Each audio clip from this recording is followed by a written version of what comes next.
Hello friends, welcome back to my channel. तो friends, आज हम बात करेंगे इंदिरा एकादशी के बारे में। तो इंदिरा एकादशी का पूजन, एकादशी तिथि प्रारंभ हो रही है 27 सितंबर 2024 को दोपहर 1:20 पर। वहीं पर 28 सितंबर 2024 को दोपहर के 2:49 पर यह समाप्त होगी। इंदिरा एकादशी के पूजन का शुभ मुहूर्त है सुबह 7:41 से 9:11 तक इसका शुभ मुहूर्त रहेगा। इसके बाद दोपहर को 1:40 से दोपहर 3:10 तक ये शुभ मुहूर्त रहने वाला है। अब बात करते हैं इंदिरा एकादशी का सिद्धि योग क्या है। तो एकादशी के दिन ये सिद्धि योग बन रहा है, जो कि रात को 11:51 तक रहेगा। इसके बाद साध्य योग प्रारंभ होगा। सूर्योदय के बाद इसका पारण किया जाता है। हिंदू धर्म के ग्रंथों के अनुसार एकादशी व्रत के समापन को व्रत करने का पारण कहा जाता है। मतलब जब समाप्त होता है, व्रत खोलते हैं, उसको पारण बोलते हैं।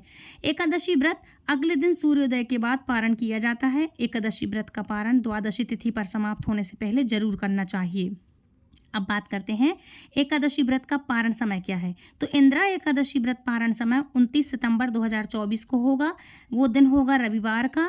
व्रत का पारण का शुभ मुहूर्त है सुबह 6:12 पर, सुबह सूर्योदय के बाद। ठीक है, सुबह 6:12 से लेकर के 8:35 तक इसका पारण का समय रहेगा। व्रत पारण के द्वादशी तिथि पर समाप्त होने का समय है 4:47 पर। इस अवधि में आपको अपना व्रत का पारण कर लेना चाहिए, अपना व्रत खोल लेना आप।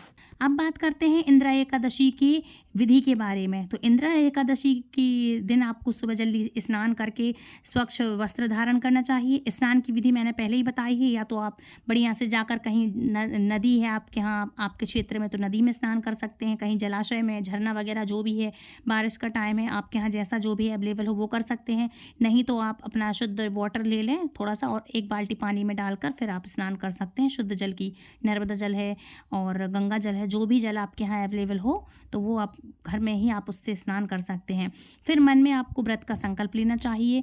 भगवान के मंदिर में जब आप आएंगे तो बढ़िया अपने कमरे में साफ़ सफाई करें। जहाँ आपका भगवान का स्थान हो वहाँ पर आप साफ़ सफाई करें। उसके बाद अपने पितरों को याद करें, क्योंकि ये पितरों में पड़ने वाली है एकादशी, तो पितरों का आशीर्वाद भी लें।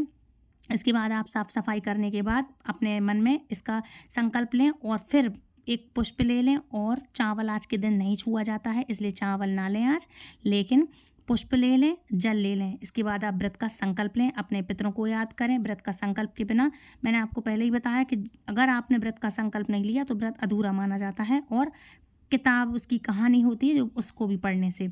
ठीक है, तो ये ज़रूर से करें। इस दौरान पूजा के करने से सबसे पहले आपको चौकी लगाना चाहिए। चौकी पर विष्णु जी की मूर्ति या तस्वीर को आप स्थापित जरूर करें। सुबह का टाइम बता रही मैं। घी का दीपक जलाएं। भगवान विष्णु को पीला रंग अति प्रिय है, इसलिए उन्हें इस रंग के फूल अवश्य चढ़ाएं। मिठाई अर्पित कर सकते हैं, घर में बनी हुई करना तो बहुत अच्छा है।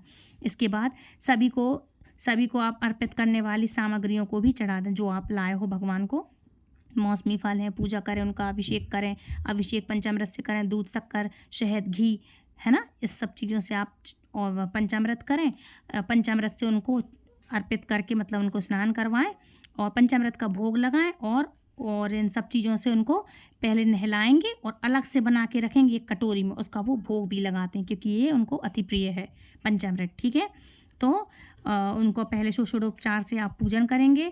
और इसके बाद दीपक जलाते समय उनको दीपक जरूर जलाइएगा, और दीपक जलाएंगे तो अपनी गलतियों से उनसे क्षमा जरूर मांगें।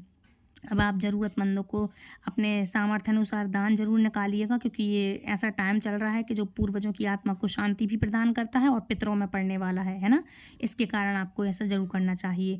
और कथा जरूर पढ़िएगा इंदिरा एकादशी व्रत की। ठीक है, अच्छा, अब बात करते हैं इंदिरा एकादशी में आपको मंत्र कौन सा जाप करना चाहिए। तो मंत्र है, मंत्रहीनम क्रियाहीनम भक्तिहीनम जनार्दन यस्तपूर्जितम मया देव परिपूर्तम तथास्तु में। श्री ओम विष्णवे नमः। क्षमायाचनम सर्पयामी, मतलब सर्वप्यामी, मतलब आपको क्षमायाचना मांगनी चाहिए कि जो हमसे गलती हो गई हो उसको आप क्षमा करें, और आपके लिए इन मंत्रों का जाप भी करना चाहिए। ठीक है, इस तरह से आपको कर लेना चाहिए। अच्छा, इंदिरा एकादशी का व्रत अश्विन मास की एकादशी तिथि के दिन रखा जाता है। इंदिरा एकादशी का व्रत बहुत ही महत्वपूर्ण माना जाता है। दरअसल इंदिरा एकादशी का व्रत रखने से भगवान विष्णु की कृपा तो मिलती ही है, साथ ही पितरों को मोक्ष की प्राप्ति भी होती है। इसलिए एकादशी पर भगवान विष्णु की कृपा पाने के लिए आपको पूरे विधि विधान से पूजन जरूर से करना चाहिए।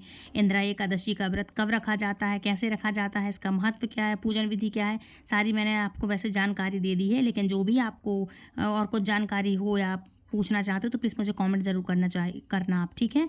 अच्छा, इंदिरा एकादशी का महत्व क्या होता है? तो इंदिरा एकादशी का महत्व ये है, इसलिए अधिक बढ़ जाता है क्योंकि इस व्रत को करने से आपको पितरों को मोक्ष मिलता है, पितृ दोष दूर होता है, आपको मोक्ष की प्राप्ति होती है और वह वैकुंठ धाम को जाते हैं। कौन? पितृ भी जाते हैं। और आप व्रत रखेंगे तो आपका भी मंगल ही होगा।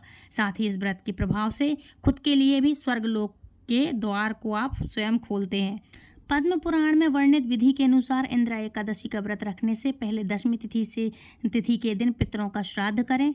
जैसा भी आपकी जो भी डेट हो वैसा है, मतलब श्राद्ध का है ये, इसलिए मैंने बोला है कि श्राद्ध करना है अगर आपको तो श्राद्ध करें। और दशमी तिथि में ब्राह्मण को, ग्रास, कौवे और कुत्ते को, इन सभी को भोजन जरूर से कराना चाहिए। साथ ही इस दिन किसी से चुगली आदि ना करें, किसी की निंदा ना करें। दशमी तिथि में रात के समय भूमि पर शयन आपको अवश्य करना चाहिए। अगले दिन यानी एकादशी तिथि में व्रत का संकल्प लें। इसके बाद स्नान आदि के बाद आपको अपने सभी कार्य को कर लेना चाहिए। लेकिन ध्यान रखना, चौकी पर पीला कपड़ा जरूर बिछाना, ठीक है। और श्रीहरि की प्रतिमा स्थापित करें। और यदि धन की ज़रूरत है तो माँ लक्ष्मी को ज़रूर से याद करें। माँ लक्ष्मी को भी आप बढ़िया से उनको स्नान कराएं, सब चीज़ों का भोग लगाएं, पूजा पाठ करें। माँ लक्ष्मी के भी मंत्रों का आप जाप कर सकते हैं। अंत में इंदिरा एकादशी की आप कथा कह रही मैं, इंदिरा एकादशी का आप पाठ करने के बाद उनकी आरती जरूर करें और माँ लक्ष्मी की भी आप आरती जरूर से करना। अब बात करते हैं इंदिरा एकादशी की व्रत कथा के बारे में। तो पितृपक्ष अर्थात अश्विन के कृष्ण पक्ष की यह एकादशी इंदिरा एकादशी कहलाती है। और अन्य एकादशियों के व्रत के पुण्य से तो व्रत करने वाले को सर्व सुख और अंत में मोक्ष की प्राप्ति होती है, परंतु इस एकादशी का व्रत करने से तो 7 पीढ़ियों तक के पितृ तर जाते हैं। इंदिरा एकादशी का व्रत करने वाला स्वयं तो मोक्ष प्राप्त करता ही है, वह अपने सभी पितरों का उद्धार करके उन्हें भी दिव्य लोक में प्रवेश करवाता है और उन्हें दिव्य लोक में प्रवेश करने का अधिकारी बना देता है। इस एकादशी को भगवान शालिग्राम की पूजा की जाती है और पूजा तथा प्रसाद में तुलसी दलों अर्थात तुलसी की पत्तियों का प्रयोग जरूर से करना आप बहुत अनिवार्य है। अनिवार्य रूप से आप जरूर से करिएगा, क्योंकि मैंने पहले भी आपको काफ़ी सारी वीडियो में बता रखा है कि तुलसी दल जरूर शामिल करना, बिना तुलसी दल के इनकी पूजा अधूरी मानी जाती है। और बता दूं कि एकादशी के दिन तुलसी दल को नहीं छुआ जाता है, ना पानी डाला जाता है तुलसी में। पूजा कर सकते हैं आप, लेकिन तुलसी दल नहीं तोड़िएगा, क्योंकि माँ तुलसी भी इस दिन व्रत रखती हैं और इस दिन तुलसी माँ को छूना वर्जित होता है। इसलिए एक दिन पहले आप तुलसी दल तोड़कर रख लेना। अब बात करते हैं इसकी कथा के बारे में। तो धर्मराज युधिष्ठिर ने पूछा कृष्ण जी से, बोले, हे जनार्दन, अश्विन मास के कृष्ण पक्ष की एकादशी का क्या नाम है? इसके व्रत की विधि और फल क्या है? सो कृपा करके कहिए। श्री कृष्ण ने कहा, हे राजन, इस एकादशी का नाम इंदिरा एकादशी है। यह एकादशी पापों को नष्ट करने वाली तथा पितरों को अधोगति से मुक्ति दिलाने वाली है।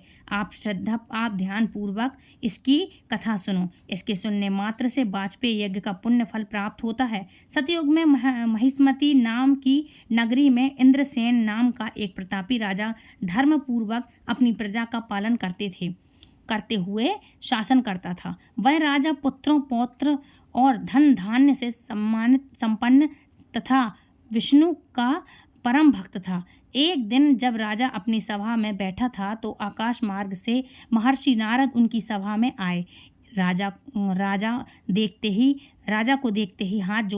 राजा उनको देखकर हाथ जोड़कर खड़ा हो गया और विधि पूर्वक आसन व अर्घ दिया। सुख से बैठकर नारद मुनि ने राजा से पूछा, हे राजन, आपके 7 अंग कुशल पूर्वक तो हैं? तुम्हारी बुद्धि धर्म में और तुम्हारा मन विष्णु भक्त में तो रहता है। देवर्षि नारद की बातें सुनकर राजा ने कहा, हे देवर्षि, आपकी कृपा से मेरे राज्य में सब कुशल है तथा मेरे यहाँ यज्ञ कर्मादि सुकृत्य हो रहे हैं। आप कृपा करके अपने आगमन का कारण कहिए। तब नारद जी कहने लगे, हे राजन, आप आश्चर्य देने वाले मेरे वचनों को सुनो। मैं एक समय ब्रह्मलोक से यमलोक को गया। वहाँ श्रद्धापूर्वक यमराज से पूजित होकर मैंने धर्मशील और सत्यवान धर्मराज की प्रशंसा की। उसी यमराज की सभा में महान ज्ञानी और धर्मात्मा तुम्हारे पिता को एकादशी का व्रत भंग होने के कारण देखा। उन्होंने जो संदेश दिया है वह मैं तुमसे कहता हूँ।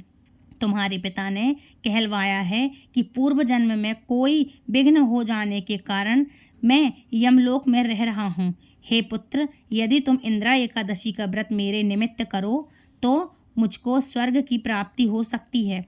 तब राजा कहने लगा, हे देवर्षि, आप इस व्रत की विधि मुझसे कहिए।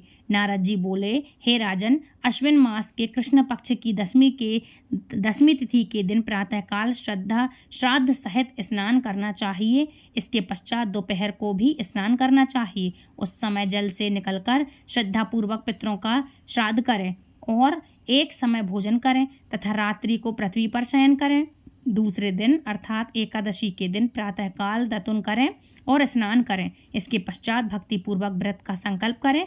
संकल्प करते समय भगवान से श्रद्धापूर्वक कहें, प्रभु, मैं आज निराहार रहूँगा और समस्त भोगों का त्याग करके कल भोजन करूँगा। हे भगवान, आप मेरी रक्षा करने वाले हैं, आप मेरे व्रत को पूर्ण करें।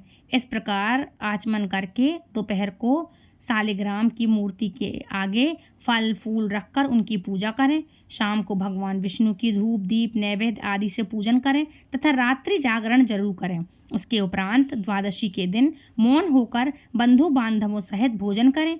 बस यही इंद्रा एकादशी के व्रत की विधि है। हे राजन, यदि तुम भक्ति भाव से इस एकादशी के व्रत को करोगे तो तुम्हारे पिता अवश्य ही स्वर्ग को प्राप्त होंगे। देवर्षि नारद जी राजा को यह उपदेश देकर अंतर्ध्यान हो गए। राजा ने इंद्रा एकादशी के आने पर बंधु बांधवों और दरबारियों सहित इस व्रत को किया। व्रत के प्रभाव से आकाश से पुष्पों की वर्षा हुई और राजा का पिता यमलोक से गरुड़ पर चढ़कर स्वर्ग को गया। राजा इंद्रसेन भी एकादशी के व्रत के प्रभाव से इस लोक से सम्मानित सुख भोग कर अंत में स्वर्गलोक को प्राप्त हुए। श्री कृष्ण भगवान ने अंत में कहा, हे धर्मराज युधिष्ठिर, यही इंद्रा एकादशी का महात्म्य है। इस एकादशी कथा के पढ़ने से व सुनने मात्र से समस्त पाप नष्ट हो जाते हैं और अंत में स्वर्गलोक की प्राप्ति होती है। तो फ्रेंड्स, ये थी आज की कथा जो भगवान श्री कृष्ण ने स्वयं धर्मराज युधिष्ठिर को बताई है। आई होप आज की कथा आपको पसंद आई होगी। यदि आपको पसंद आई है तो प्लीज़ वीडियो को लाइक शेयर कमेंट कर चैनल सब्सक्राइब करें और मेरे चैनल को बेल आइकन पर ऑल पर प्रेस करें ताकि आने वाली वीडियो की नोटिफिकेशन सबसे पहले आप तक पहुँचे। और यदि आप मेरे चैनल से पहली बार जुड़ रहे हैं तो प्लीज़ मेरे चैनल की वीडियो और दूसरों तक शेयर जरूर करना ताकि दूसरे लोग भी इन सब चीज़ों का बेनिफिट उठा सकें, फ़ायदा उठा सकें। तो फ्रेंड्स, मिलती हूँ नेक्स्ट वीडियो में। तब तक के लिए Radhe Radhe, Hare Krishna. Happy Ekadashi once again. Hare Krishna.